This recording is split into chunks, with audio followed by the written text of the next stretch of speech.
Anterior y vimos la base o el piso del cráneo. Ahora veamos esta norma, que es la norma superior, que es una de las más fáciles, en donde vamos a encontrar, vean, esta sutura que se llama la sutura ¿qué? Coronal, esta sutura que se llama la sutura sagital, ¿sí? Esta que está acá que se llama la sutura lamboidea, ¿sí? Y aquí encontrábamos otros dos puntos craniométricos, donde se une la sutura sagital con la sutura coronal, que es este punto que se llama brecma. Después teníamos, ¿sí?, otro punto craniométrico, ahora donde se une la sutura sagital con la sutura lamboidea. ¿Cómo se lambda. Lambda. Habíamos quedado que en los niños, en los recién nacidos, en la etapa embrionaria, aquí se daba, ¿sí?, y se formaba una fontanela. ¿Cómo se llama esta fontanela? Sí, la fontanela anterior o también brecmática, ¿sí? ¿Cuánto medía la fontanela anterior? 2.4 por 4 centímetros. ¿A qué edad se cierra? De los 8 a los 18 meses, ¿sí? ¿Qué forma tenía? De un rombo, ¿sí? Y la lamboidea o posterior, ¿qué forma tiene? Triángulo. ¿Cuánto mide? Es más chiquita entonces. De 0.5 o menos de 0.5. ¿A qué edad se cierra? A los 3 meses. Entonces son las fontanelas que vamos a encontrar. Entonces ahí pues no hay mucho pierde. ¿Cómo se llamaba, sí, las malformaciones del cráneo? ¿Sí? ¿A qué edad se cierran las suturas que ya se osifican? A los 2 años. ¿Cómo se llamaba cuando se cerraban antes de tiempo y formaban una malformación a nivel del cráneo? Craniosinostosis, ¿sí? Esa es una malformación del cráneo cuando se cierran las suturas antes de tiempo, ¿sí? Aquí aprovechemos y veamos ahora la norma posterior, ¿sí? En la norma posterior pues ya vimos, ¿sí?, ¿cómo se llamaba esta? La protuberancia occipital externa, y esta sería la cresta occipital externa. Esta es la línea nucal superior y esta es la línea nucal inferior. Entonces aquí también veríamos lo que ya estuvimos observando. Pasaríamos ahora a esta norma, que es la norma lateral, que es la que nos faltaría, ¿sí? Y empezaríamos a ver algunas estructuras que no pudimos ver en la norma, ¿sí?, anterior, ¿sí? Bueno, voy a enseñar con esto. A ver.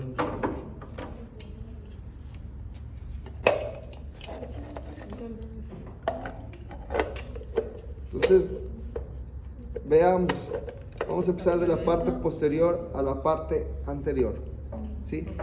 Si vemos aquí, ¿sí?, hay una unión entre estos 3 huesos, que es el occipital, el parietal y el temporal. En esta zona se unen los 3. ¿Sí? Entonces, ¿cómo se llamaba ese punto craniométrico donde se unen los 3? Asterio. ¿Sí? El asterio, ¿sí? Si veníamos para acá, ¿sí?, íbamos a encontrar esta saliente. ¿Cómo se llama esta saliente? La protuberancia mastoidea, la proceso mastoides. Y luego encontrábamos esta ranura, ¿ya vieron? Que es la ranura mastoidea. Después encontrábamos este foramen. ¿Cómo se llamaba este foramen?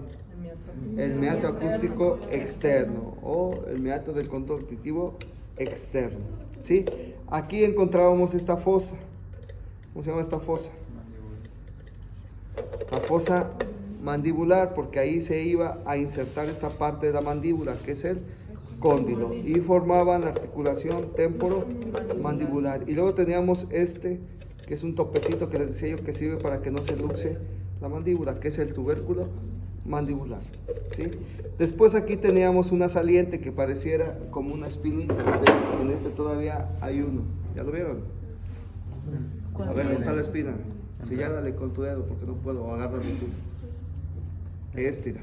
Ese es el proceso estiloide. Ya se volaron el otro. ¿Ya vieron cómo me vuelan todo aquí? Nada más queda un proceso estiloides, el otro ya no está. Pero este es el proceso estiloide. Si se dan cuenta, sí, aquí está, es este, pero está muy pequeño. Sin embargo, en este, vean qué bonito se ve.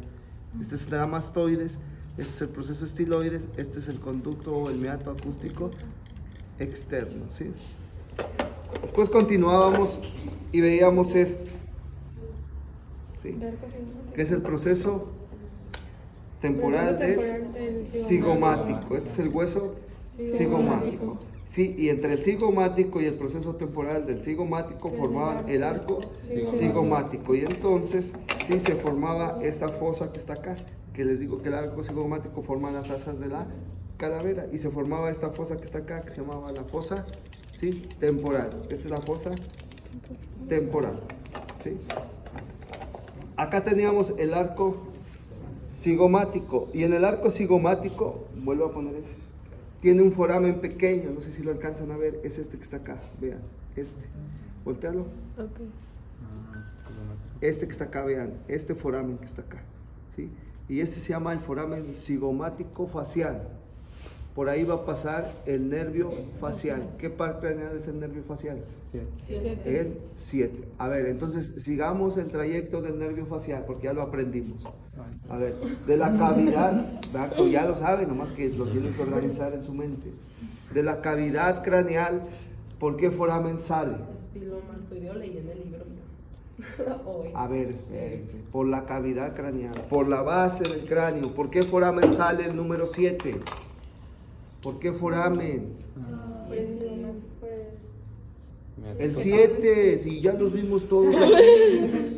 Hasta se los enumeré, les dije el 1, el 2, el 3, el 11, hasta el 12 llegamos. A ver, ¿por dónde sale el facial? Es que por el meato acústico. ¿Por cuál? Por el meato acústico interno. Entonces, por el meato acústico interno salen dos pares craneales, que es el 7 y el 8, por ahí sale el facial. ¿Sí? De ahí emigra, se va por el proceso, ¿sí?, petroso de la región temporal, y por la parte inferior, que ahorita vamos a ver, la cara inferior, vamos a ver que hay un foramen entre el proceso mastoideo y el proceso estiloides, que se llama el foramen estilomastoideo, por donde va a salir, y después va a ir por la parte, por la fosa temporal, y ¿por dónde sale? Por el foramen cigomático facial. Entonces ya vimos el trayecto que sigue desde la parte interna hasta la parte externa, y por acá sale. Ese tenemos que aprenderlo, porque ya están viendo los músculos con el doctor López Castro, y van a ver que casi todos los músculos de la expresión facial están inervados por el nervio facial, ¿sí? Entonces ya vimos el trayecto, ¿sí? De la cavidad craneal sale por el meato acústico interno, de ahí se va por toda, ¿sí?, la porción petrosa del hueso temporal. Por acá vamos a ver que sale por un foramen que se llama el estilomastoideo, se va por la fosa temporal, y después va a salir por este que se llama el cigomático facial, y aquí va a inervar a todos los músculos de la expresión o de la región facial. Ya ven que sí, ya sabía, nomás que tienen que organizar, ¿sí?, la información. Ok, ¿sí? Después veíamos esto en donde ya repasábamos esta parte que es, ¿sí?, el cóndilo. Acuérdense que este cóndilo tiene una cabeza, tiene un cuello, la escotadura mandibular, el proceso coronoideo, esta es la rama, este es el ángulo o el gonio, ¿sí?, y esta es la línea oblicua. Aquí teníamos este que era, ¿cómo se llama este? El foramen mentoniano. El foramen mentoniano, ¿sí? ¿Tienen alguna duda? Pregunta. Veíamos ahora esta que es la calvaria o el techo, ¿sí?, en donde encontrábamos primero esto, que se llama la cresta, ¿sí?, no es esto, la cresta frontal, ¿sí?, y aquí se formaba un surco, ¿sí? ¿Cómo se llama ese surco? El surco para el seno sagital, y aquí había muchas vellosidades. ¿Cómo se llamaban? Las vellosidades aracnoideas o de Passione, donde se va a absorber el líquido cefalorraquídeo. Recuerden que aquí los senos, ¿sí?, son los que tienen sangre venosa. Entonces, vean, ¿sí?, aquí tendríamos en esta parte de acá, como en la hoz del cerebro, el seno sagital superior. Viene por la parte posterior y se une aquí a la cisterna de Erófilo. ¿Se acuerdan de la cisterna de Erófilo? No se van a acordar bien. Aquí voy a ver en donde, en la protuberancia occipital interna está la cisterna de Erófilo, ¿sí? Y aquí se unían dos senos. ¿Cómo se llaman estos dos senos? Los senos transversos. Entonces vean cómo en la cisterna de Herófilo viene, ¿sí?, el seno sagital superior, ahí descarga la sangre venosa, ¿sí?, en la cisterna sagital superior, y se va ¿por dónde? Por los senos transversos. Y después aquí llega y hay otro seno, vean aquí se ve el canal, el seno sigmoides, ¿sí? Y aquí teníamos otro seno, que era el seno cavernoso. Y de aquí venía, vean por esta ranura, que es el seno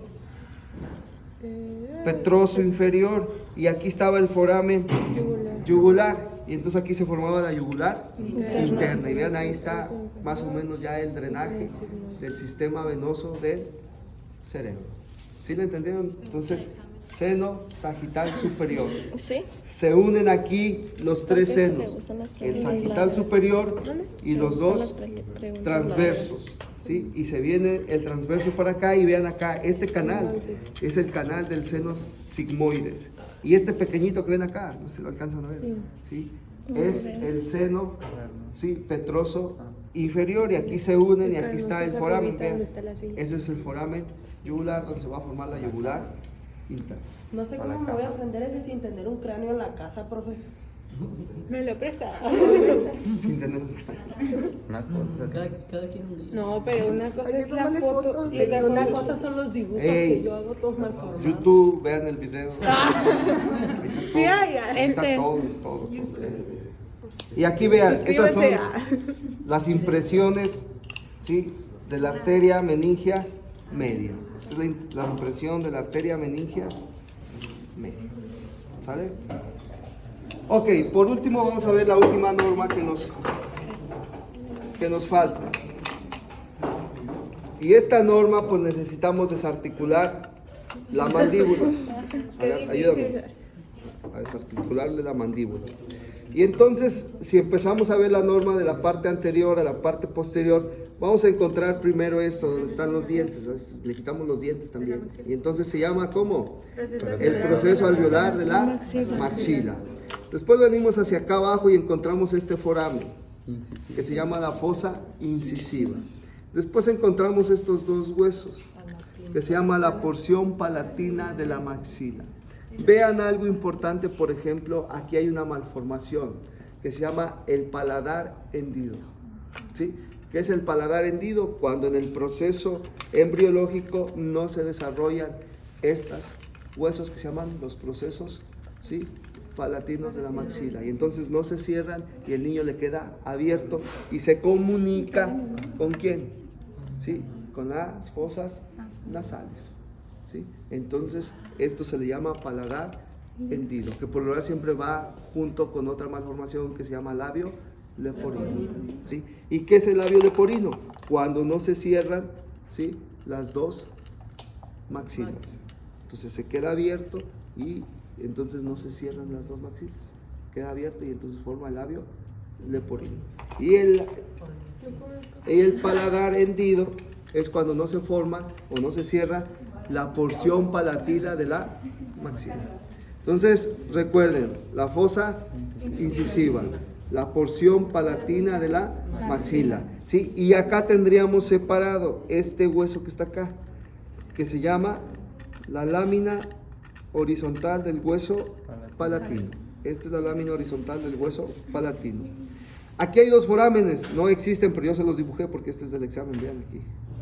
Este que se llama el foramen palatino mayor y el de acá abajo se llama el foramen palatino menor, por donde va a pasar la arteria, el nervio, ¿sí?, y las venas palatinas, ¿sí? Entonces aquí está el nervio palatino. Y después tenemos esta saliente, vean, qué bonita. ¿Se acuerdan que aquí vimos la espina nasal anterior? Esta es la espina nasal posterior. Y después aquí se comunican, vean, ¿sí?, las fosas nasales, ¿sí? Y estas se llama la apertura nasal posterior o también se llaman coanas, ¿sí? Esta es la apertura nasal posterior.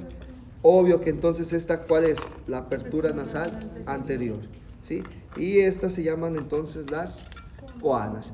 Vamos a ver quién forma la apertura nasal posterior o las coanas, ¿sí? Si nosotros ponemos esto, vamos a ver que el techo de las coanas es este hueso. Si yo lo volteo al piso, ¿qué hueso es? La silla. El espinazo.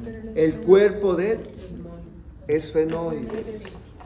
Ese. Esmoides, no. Entonces, si yo te pregunto en el examen, dime quién forma el techo de las cuanas, tú me vas a decir el cuerpo del esfenoides, ¿sí? Ahora vamos a ver el piso. ¿Quién forma el piso de las cuanas? La lámina horizontal del hueso palatino. Si yo te lo pongo así, tú vas a decir, este es el techo. No, porque realmente es así, ¿sí? Entonces este es el piso y este es el techo. Entonces ya vimos el piso y el techo que forman las cuanas. El techo es el cuerpo del esfenoides y el piso es la lámina horizontal del hueso palatino. Después teníamos este hueso que viene, que forma parte del tabique nasal, que es el hueso inferior. ¿Cómo se llama este hueso? El vómer. Entonces las caras mediales de las cuanas está formada por el vómer, ¿sí? Y después teníamos su cara lateral que está formado por esto. ¿Ya lo vieron? Esto, vean, que se llaman los procesos pterigoideos. Los procesos pterigoideos tienen tres partes. Esta que es su lámina medial y esta que es su lámina